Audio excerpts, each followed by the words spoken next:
Hey, what's going on, guys? Welcome back to another video. Today, I wanted to show you guys how we as a company running a wholesale real estate business is overcoming a lot of the seller objections that you are probably getting on the day-to-day basis. So I'm actually gonna go through some of the lines that my acquisition guys are using in our scripts on the day-to-day basis to allow us to get to the point where we're not really having any seller objections when we're getting to the contract point when we're trying to get that deal locked up. So with that said, stick around. Let's get right into today's video.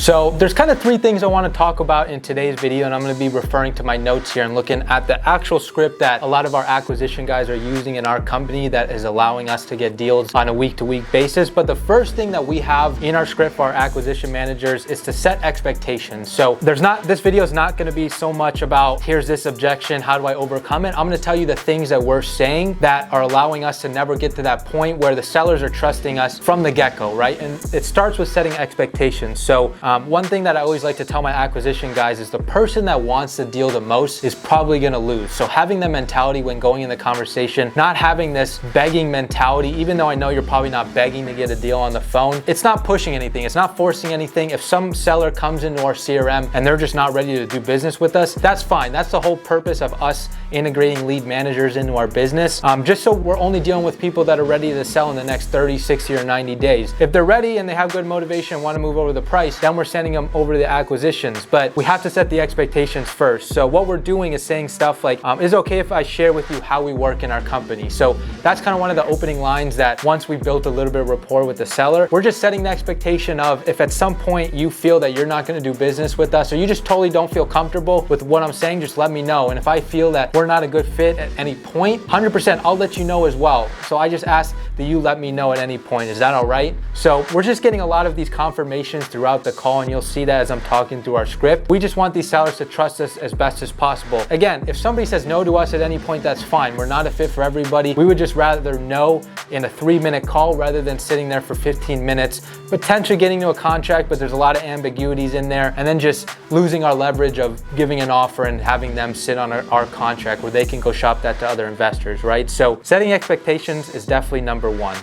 So number two in our actually script is what we call confirming roadblocks. And so as I mentioned at the beginning of the video, I'm sure you guys get a lot of this when you're right about the contract, maybe even walk them through it and they're like, I got to check with my spouse. I want to check through with my realtor friend. I got to have this checked over by an attorney. And the best way to overcome that is just set that expectation up front. So now that we set the expectations, we're going to confirm the roadblocks. And we're saying something along the lines of, Mr. Seller, I mean, is anyone that you need to consult with before selling? To be honest, we've been in this situation before, and I just would rather ask you up front because I would hate to step on anybody's toes. We're trying to always get the guard down from the seller.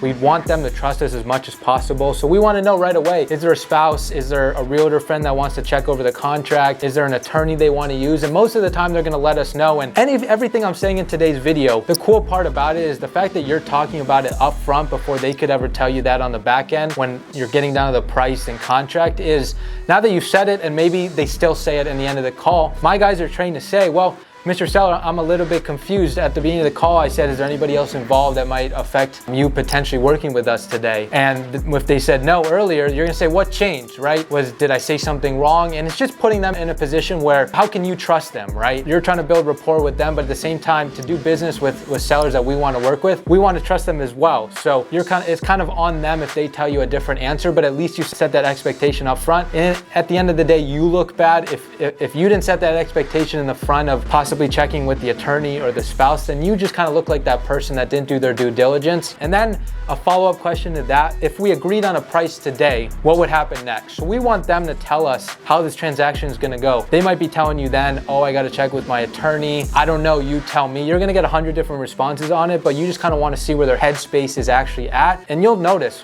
if somebody's ready to potentially sign a contract with you today, this is more of a timeline question for us. So confirming the roadblocks is probably one of the most important things things you need to be implementing in your script right now. And the third and final point, and this is kind of what differentiates our business and how we try to only deal with people, like I mentioned before, that are interested in selling, is we ask obviously the motivation. Even if they're telling us the motivation with our cold callers, now they're at a lead manager level, we're gonna ask it again. Hey, Mr. Seller, I can't believe I've been on the call for I think 2 or 3 minutes now. Why are you actually selling? I haven't even been able to ask you that question. My apologies, right? And so that's kind of how we word it. We want to look like it's our fault for not asking, but obviously, again, if there has to be some true motivation for them to be able to sign today. If somebody is truly just about the price, I mean, maybe 1 out of 100 calls that potentially might turn into deals would ever be somebody that's just about the price. But for us to do a wholesale real estate transaction, we need to be under market. So usually we always ask, well, I mean, every time we ask that motivation, even though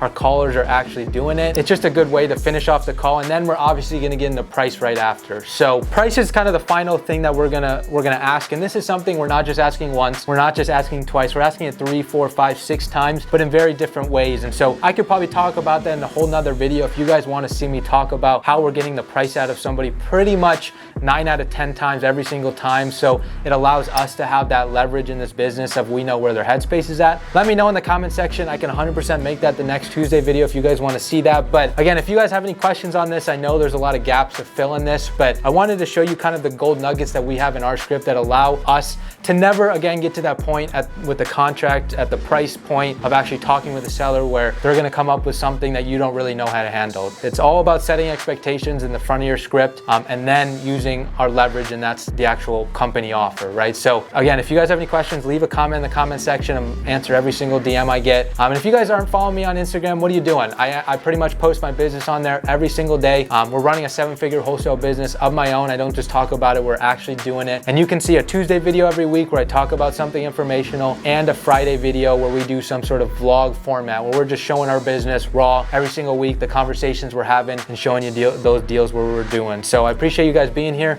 Don't forget to like, subscribe, turn on the notification bell if you want to see us upload every Tuesday and Friday. With that said, I'll catch you guys in the next one.